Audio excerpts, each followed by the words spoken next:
मैं देखता हूँ कि आप लगातार जो है वो सनातन धर्म के खिलाफ बात करते हैं। मेरा किसी भी धर्म से कोई विरोध नहीं है।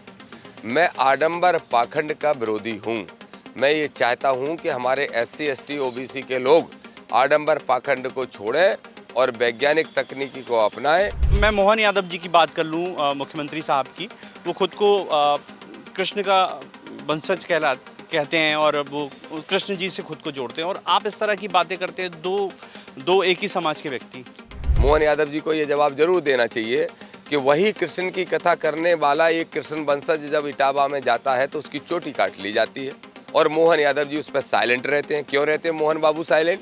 इसका जवाब मोहन यादव दे दें कि अभी रीवा में झगड़ा हो गया, एक किसी शर्मा और एक किसी यादव से, तो 1.5 फीट से भी ज़्यादा चोटी उसकी उखाड़ ली गई। मोहन भागवत जी जो संघ प्रमुख हैं वो कहते हैं कि संघ के सर्वोच्च पद पर कोई भी वर्ग का व्यक्ति पहुंच सकता है, वो किसी भी जाति से हो सकता है। इस बयान को किस तरह से देखते हैं?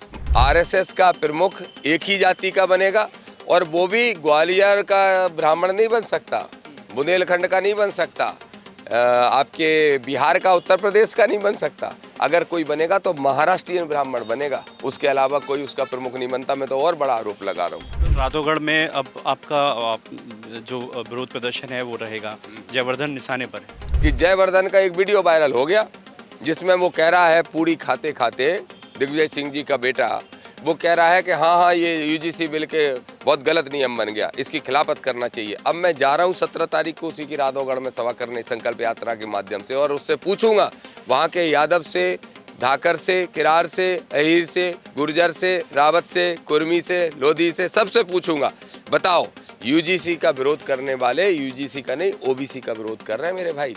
स्पष्ट तौर पर पूछना चाहता हूँ, मंडल शब्द आपने लगाया है, मंडल मतलब आपने टोटली हिंदू धर्म त्याग दिया है? रामचरितमानस में, गीता में, शिव पुराण में, महाभारत में, किसमें कितने ग्रंथ, कितने बात कर लें, कहीं हिंदू लिखा है क्या?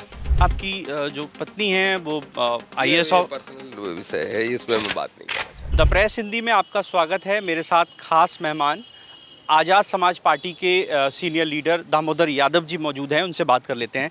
दामोदर जी, आपका स्वागत है द प्रेस हिंदी में।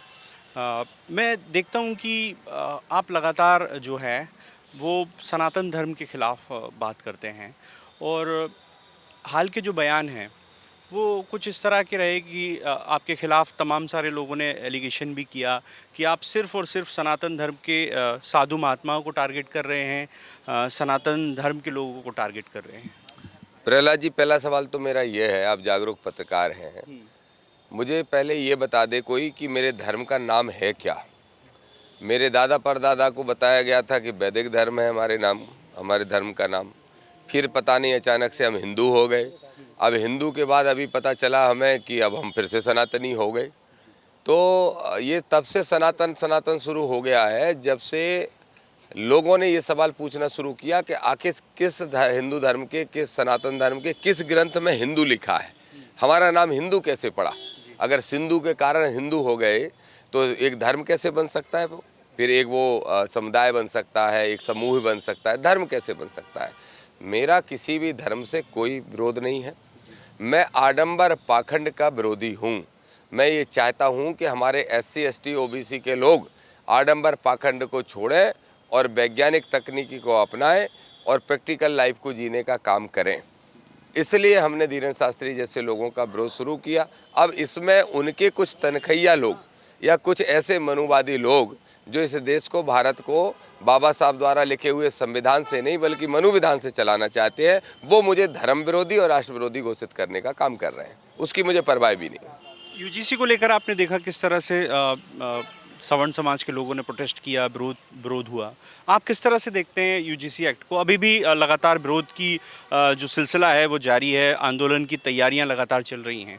देखिए, मैं एक ही बात कहता हूं कि अगर कहीं कोई तिजोरी रखी है और उसमें ताला नहीं लगा है, अगर ताला नहीं लगा है तो फिर अचानक से अगर घर का मालिक ताला लगा दे या वहाँ का जो संरक्षक दाता है, वो संचालक है, उसका ताला लगा दे, तो कष्ट किसको होगा?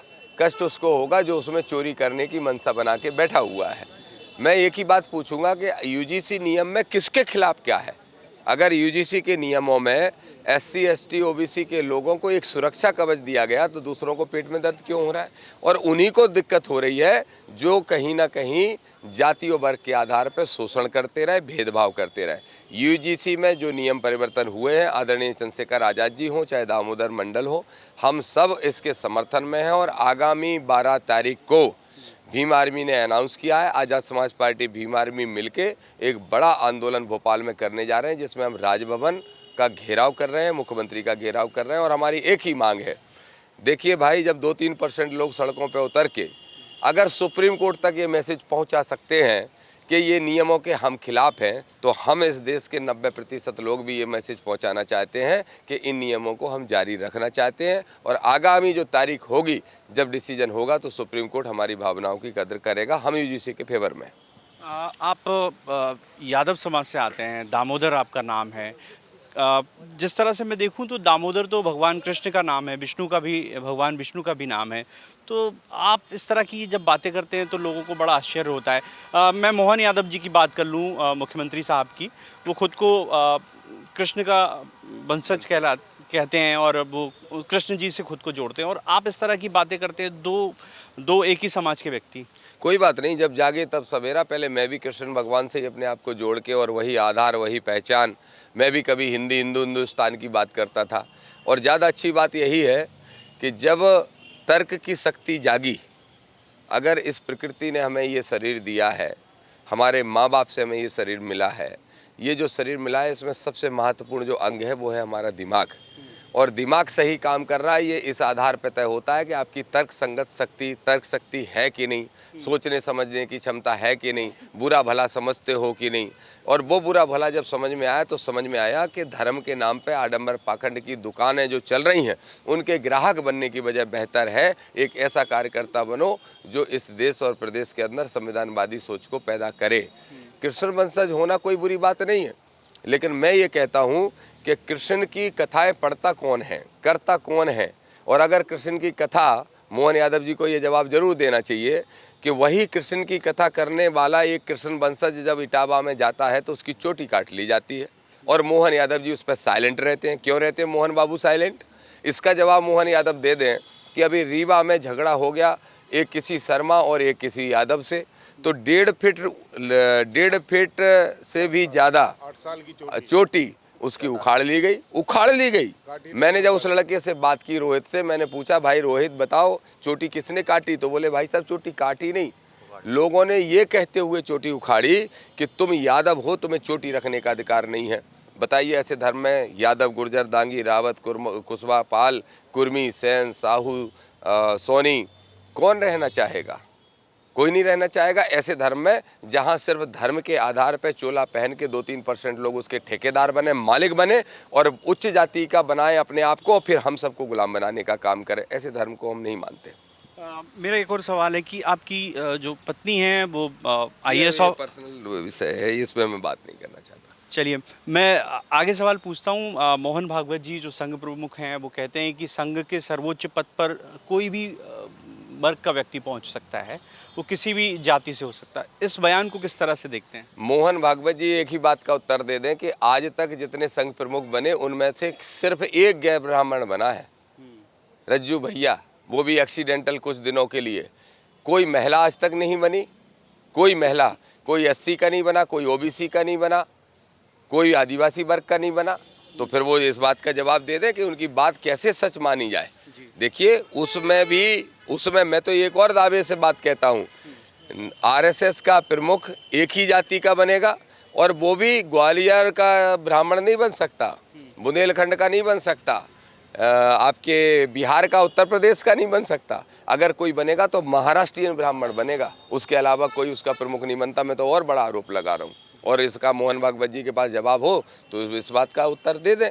देखिए, ऐसा है, राष्ट्रीय स्वयंसेवक संघ को RSS लिखा जाता है।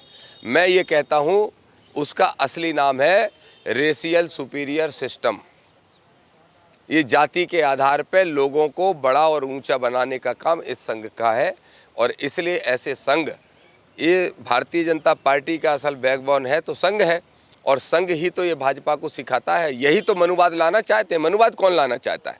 अरे जिस किताब के अंदर लिखा है कि देश की 90% आबादी को शूद्र मानते हुए जानवर की ज़िंदगी देने के लिए वो मजबूर करते हैं, जिसमें इस देश की आधी नारी शक्ति को, जो देश की आधी 50% आबादी है, उनको भी 2M दर्जे का बनाया गया है।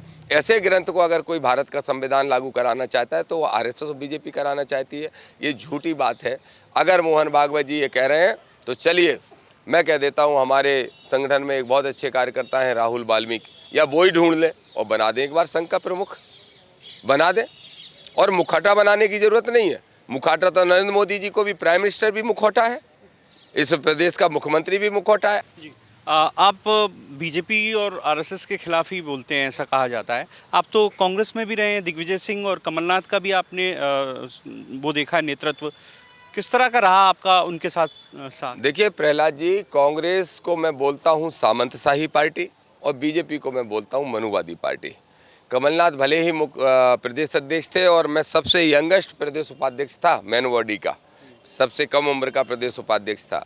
लेकिन मैंने देखा कि कोई जीतू पटवारी प्रदेश अध्यक्ष बन जाए, कमलनाथ बन जाए, अरुण यादव बन जाए, कोई और बन जाए, लेकिन उस कांग्रेस का असली मालिक है दिग्विजय सिंह।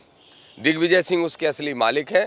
भाजपा मनुवादी पार्टी है, कांग्रेस सामंतशाही पार्टी है और आज़ाद समाज पार्टी अम्बेडकरवादी और संविधानवादी पार्टी है। इसलिए मैं तो ये कहता हूँ कि जितना हमला मैं कांग्रेस बीजेपी पे करता हूँ उतना ही कांग्रेस पे करता हूँ। मैंने अभी कहा कि जयवर्धन का एक वीडियो वायरल हो गया जिसमें वो कह रहा है, पूड़ी खाते खाते दिग्विजय सिंह जी का बेटा वो कह रहा है कि हाँ ये UGC बिल के बहुत गलत नियम बन गया, इसकी खिलाफत करना चाहिए। अब मैं जा रहा हूँ 17 तारीख को उसी की राधौगढ़ में सभा करने संकल्प यात्रा के माध्यम से, और उससे पूछूंगा वहाँ के यादव से, धाकर से, किरार से, अहीर से, गुर्जर से, रावत से, कुर्मी से, लोधी से, सबसे पूछूंगा, बताओ UGC का विरोध करने वाले UGC का नहीं OBC का विरोध कर रहे हैं मेरे भाई।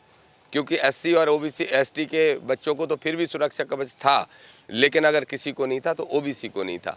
आज जो OBC का विरोध कर रहे हैं वो कल OBC के ही वोट लेके अगर विधायक सांसद बनते थे तो अब नहीं बन पाएंगे। हम उनका पोल खोलने का काम करेंगे। मतलब राधौगढ़ में अब आपका जो विरोध प्रदर्शन है वो रहेगा, जयवर्धन निशाने पर है। जयवर्धन तो बच्चा है, वो इस लायक नहीं है कि उसका मैं विरोध करूँ, और ना इतना बड़ा नेता है, बस एक नेता का बेटा है। और दामोदर यादव किसी नेता का बेटा नहीं, किसान मजदूर का बेटा है, अपनी दम पे नेता बनने वाला है, और वो अपने बाप की बापोती को खाने वाले लोग हैं। ये उस लायक जयवर्धन नहीं है। लेकिन हाँ, वो किले की दीवारें जरूर मैं देखने जाऊंगा जहाँ हमारे ही वर्ग के लोगों से मजदूरी करा के फ्री में बना ली गई हैं, ज़रा देख के आऊँगा। और अपने लोगों को जगाने के लिए जाऊँगा कि जागो भाई, ज़रा सोचो, OBC SC ST के लोगों भाइयों एकजुट हो जाओ, जाति तोड़ो, जमात जोड़ो, भाईचारा बनाओ और इस मध्य प्रदेश में अपनी सरकार बनाओ। मैं एक और बात करता हूँ, दतिया जिला आपका जिला है, वहाँ के पूर्व मंत्री हैं, गृह मंत्री रहे हैं, वो एक मंदिर उन्होंने तैयार करा लिया, उसका उद्घाटन शीघ्र ही होने वाला है। किस तरह देखते हैं? आपने लगातार उनका भी विरोध किया है। देखिए ये जो लोग हैं, इस तरह के लोग किसी भी कीमत पे सत्ता से दूर नहीं रह सकते। उनकी पार्टी ने जब उनको नकार दिया, कोई पद नहीं दिया, तो अब भगवा चोला के माध्यम से अपनी दुकान चलाना चाहते। देखिए ये सब दुकानें हैं। धीरेन्द्र शास्त्री जो चला रहा है वो आडंबर पाखंड की दुकान है, प्रदीप मिश्रा जो चला रहा है वो आडंबर पाखंड की दुकान है। एक नया आडंबर पाखंड की दुकान शुरू करने नरोत्तम मिश्रा जा रहा है। पुराने मित्र रहे तो आपके माध्यम से सलाह दूंगा, नरोत्तम बाबू आ गए अपनी असलियत पे, आखिर घूम फिर के मंदिर ही बनाओगे। हम तुम्हारा विरोध करते हैं और करते रहेंगे। ये पाखंड और आडंबर के केंद्र बनाओगे तो बना दो यूनिवर्सिटी, हम तुम्हारा स्वागत करेंगे। लेकिन कांग्रेस पार्टी 27% आरक्षण की वकालत करती है। वो कहती है कि 27% आरक्षण अगर किसी ने दिया तो कमलनाथ की सरकार में दिया गया। हाँ, मैं इस बात से सहमत हूँ कि कमलनाथ ने ये निर्णय लिया था, और शायद आपको पता नहीं होगा, अगर जानकारी करेंगे तो पता चलेगा कि उसमें मैंने बहुत ज़्यादा दबाव बनाया था, हमारे साथियों ने बनाया था। लेकिन बात 27% की नहीं है। OBC भिखारी नहीं है। मानवर कांसीराम साहब को मानने वाले हम लोग हैं, और हमारा सीधा हम इस नारे में पूरा विश्वास रखते हैं कि जिसकी जितनी संख्या भारी उसकी उतनी हिस्सेदारी। जितना SC और ST के भाइयों को संख्या के अनुपात में मिल रहा है तो OBC को भी संख्या के अनुपात में मिले। 1931 में जब अंग्रेजों ने जनगणना कराई थी जाति की, तब हमारी पिछड़ा वर्ग की संख्या 52% थी, तो हम कम तो हुए नहीं। आज भी हमारे बच्चे 3-3, 4-4 तो पैदा हो ही रहे हैं, तो हम कम तो नहीं हो सकते, हमारी आबादी तो 60 निकलेगी। लेकिन जब जातिगत जनगणना कराओगे तब करा लेना। अभी तो हम एक ही मांग करते हैं कि हमें 27% की भीख नहीं, हमें 52% का हक अधिकार चाहिए, वो हम मोहन से लेके रहेंगे। दामोदर जी ने आप ही ने यहाँ पे ग्वालियर में एक बड़ी घोषणा की थी और ये दमदारी से कहा था कि हाईकोर्ट में अंबेडकर साहब की प्रतिमा लगेगी, लेकिन अभी भी वो महीनों से वेट कर रही है प्रतिमा। देखिए, ऐसा है कि 27 तारीख को हम गए थे दीक्षा भूमि नागपुर। हमारे ये राय सिंह बौद्ध साहब हैं, ये साथ में गए थे। हमारे मकरंद भाई हैं, ज़बरदस्त उस मुद्दे पे लड़ाई लड़ते हैं, और हमारी पार्टी के नेता गए थे। दीक्षा भूमि में बाबा साहब डॉक्टर अंबेडकर की दीक्षा भूमि है नागपुर में। नागपुर हम गए, वहाँ पे हमने संकल्प लिया और वहाँ से संकल्प यात्रा की शुरुआत की। पहला चरण भोपाल में समाप्त हुआ और संकल्प लेके आए हैं, बाबा साहब की एक मूर्ति लेके आए हैं सांकेतिक रूप में, प्रतीकात्मक रूप में। जो स्टेच्यू यहाँ पे लगी है, उस स्टेच्यू को हम ग्वालियर हाई कोर्ट में जब तक नहीं लगवा देते तब तक हम घर वापस नहीं जाएंगे। ये हम लोगों ने शपथ ली है, संकल्प लिया है। पहला चरण भोपाल में समाप्त हुआ, दूसरा चरण भोपाल से ही 14 तारीख से शुरू हो रहा है, जो 19 तारीख को शिवपुरी के पिछोर में समाप्त होगा। उसके बाद तीसरा चरण बुंदेलखंड में होगा और चौथा चरण सबसे इम्पोर्टेंट दतिया में। दतिया से हम लोग पैदल निकलने वाले हैं ग्वालियर की तरफ 11 मार्च को। मानवर साहब कांसीराम जी की जयंती है 15 मार्च को। 15 मार्च को हम ग्वालियर में पहुंचेंगे। उसके पहले मोहन यादव की सरकार स्टेच्यू लगा दे, हम ये चाहते हैं, क्योंकि हम संवैधानिक लोग हैं। और अगर नहीं लगाई तो दतिया से लाखों लोग निकलेंगे पूरे प्रदेश के इकट्ठे होके और आके ग्वालियर में हाई कोर्ट में स्टेच्यू खुद लगाने का काम करेंगे। एक और सवाल है, आपने मनुस्मृति दहन किया, उसके बाद यहाँ अंबेडकर साहब के जो चित्र हैं वो जलाए गए, मनुस्मृति जिंदाबाद के नारे लगे। तो ये इस तरह की जब बातें होती हैं तो समाज एक मैं पहला जी उनसे पूछना चाहता हूं, जो मनुस्मृति को जलाना या मनुस्मृति के खिलाफ बोलने को गलत मानते हैं, मैं उनसे एक सीधा और सादा सा सवाल पूछना चाहता हूं।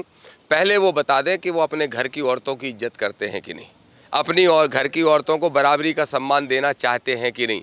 अगर कोई किताब ऐसी लिखी है किसी भी एक फालतू के व्यक्ति ने, जो वो इस घर की औरतों को ही दोयम दर्जे का बना के चला गया, पैर की जूती बना के चला गया, चरित्रहीन बता के चला गया, ऐसी किताब को जलना ही चाहिए। और मैं आज आपसे कह रहा हूँ आपके जिम्मेदार चैनल पे, अगर वो व्यक्ति आज होता तो उसको जेल के सलाखों के अंदर जाना ही पड़ता। उसने ऐसा अपराध किया है। और जो ऐसे व्यक्ति की और ऐसी किताब की वकालत कर रहे हैं, उनका भी ठिकाना जेल है। धीरेन्द्र शास्त्री जैसे लोग भी जेल जाएंगे और ऐसे लोग जो छुटभैया यहाँ के लोग हैं वो भी एक दिन जेल जाने का काम करेंगे। अभी 2-4 दिन के लिए गए थे, अब लंबे जाएंगे। जीतू पटवारी जो वर्तमान में प्रदेश अध्यक्ष हैं कांग्रेस कमेटी के, मध्य प्रदेश कांग्रेस कमेटी के, उनको भी न्योता मिला है उस मंदिर में आने का, उस उद्घाटन कार्यक्रम। किस तरह से देखते हैं पक्ष विपक्ष के लीडर इस तरह से मुलाकात करते हैं? एक सांपनाथ, एक नागनाथ, एक सिक्के के जो दो पहलू बताए गए थे। मानवर कांसीराम साहब कहते थे भाजपा अगर सांपनाथ है तो कांग्रेस नागनाथ है, और दोनों ही मनुवादी सोच के तो हैं ही। वो अलग बात है कि एक में एक जाति दूसरी जाति का श्रेष्ठता है तो दूसरे में दूसरी जाति की है। ये सब एक ही थैली के चट्टे बट्टे हैं। जीतू तो बेचारे हैं, जीतू इस लायक है नहीं अभी कि उनके बारे में मैं बहुत ज़्यादा कुछ बोलूँ। मैं जानता हूँ उनको, हमारे साथ रहे हैं, हम लोगों ने साथ में काम किया है। अब जीतू अगर उसमें जाते हैं तो जाएं, हमें उससे दिक्कत नहीं है। मैं स्पष्ट तौर पर पूछना चाहता हूँ, मंडल शब्द आपने लगाया, मंडल मतलब आपने टोटली हिंदू धर्म त्याग दिया है? देखिए, पहले तो मैं ये समझना है कि मेरे बाप दादा जिस धर्म को मानते थे वो धर्म है कौन सा। मैंने पहले भी कहा आपसे। फिर हिंदू अगर कहेंगे तो मैं पूछूंगा रामचरितमानस में, गीता में, शिव पुराण में, महाभारत में, किस में कितने ग्रंथ, कितने बात कर लें, कहीं हिंदू लिखा है क्या? मैं तो आपसे भी पूछ रहा हूँ, आपके सरकारी रिकॉर्ड में हिंदू लिखा है? अपने अस्तित्व की खोज तो कर लो, हम हैं किस धर्म के। हमारा धर्म, दामोदर यादव का धर्म मानवतावादी धर्म है। मैं पीछे जाऊं तो आप इलेक्शन लड़े थे सेवड़ा से, इलेक्शन हार गए, आगे क्या तैयारी है अभी? हालांकि चुनाव में बड़ा नहीं, ठीक है, उसमें हमारी सीधी तैयारी है। देखिए, मेरा खुद का लक्ष्य एमएलए फैमिली बनने का नहीं है। मेरा खुद का लक्ष्य यह है कि हम 50 एमएलए अम्बेडकरवादी सोच के संविधानवादी साथियों को बनाएं। मध्य प्रदेश की सरकार में, मध्य प्रदेश में या तो अपनी सरकार बनाए, नहीं तो सरकारों को नकेल पहनाने का काम करें। ये हमारा लक्ष्य है, इस पर हम काम कर रहे हैं। पूरे ना सिर्फ ग्वालियर चंबल संभाग में, ना सिर्फ बुंदेलखंड में, पूरे मध्य प्रदेश में घूम घूम के हम ये लोगों को समझा रहे हैं। और बहुत तेज़ी से प्रहलाद जी समझ रहे हैं लोग। देखिए आपने एक उदाहरण देखा होगा केजरीवाल का, पार्टी बनी खड़ी हुई, लोग मजाक उड़ा रहे थे, लेकिन चूंकि वहाँ मुख्य विपक्षी दल कांग्रेस बहुत कमज़ोर हो गया था, जब कांग्रेस कमज़ोर हो गई थी और बीजेपी से लोगों को मुकाबला करने के लिए सिर्फ केजरीवाल दिखाई दिया तो केजरीवाल को बना दिया। मध्य प्रदेश की स्थिति वही है, निठल्ली कांग्रेस का कोई विकल्प के रूप में किसी को ढूंढ के तलाश रहे हैं, तो आज़ाद समाज पार्टी को हमारे लोग बहुत विधायक बनेंगे और हमारी सरकारों में हस्तक्षेप सीधा सीधा होगा, ये हमारा लक्ष्य है। कौन कौन से वो क्षेत्र टारगेट किए होंगे कि ग्वालियर चंबल संभाग की 34 सीटों में से हमारी 3400 की सीटों पे हम फोकस करके चुनाव लड़ेंगे और मुझे पूरी उम्मीद है कि भारतीय जनता पार्टी से 30 सीटों पे हमारा सीधा मुकाबला होगा। हमारा कांग्रेस देखना पड़ेगा कौन से नंबर पे आती है। Thank you. देखिए, ये थे हमारे साथ आज़ाद समाज पार्टी के नेता दामोदर यादव, जिन्होंने बहुत सारी बातें कहीं और बहुत सारे दावे किए हैं। उन्होंने सीधे तौर पर कह दिया है कि वो इलेक्शन लड़ेंगे और न केवल इलेक्शन लड़ेंगे बल्कि वो कई सारे विधायक बनाएंगे, इस तरह के दावे किए गए हैं। तो इस तरह की जो बातें हैं, इस तरह की जो चर्चाएं हैं, वो लगातार जारी रहेंगी। कैमरामैन विजय के साथ द प्रेस हिंदी के लिए मैं प्रहलाद सेन।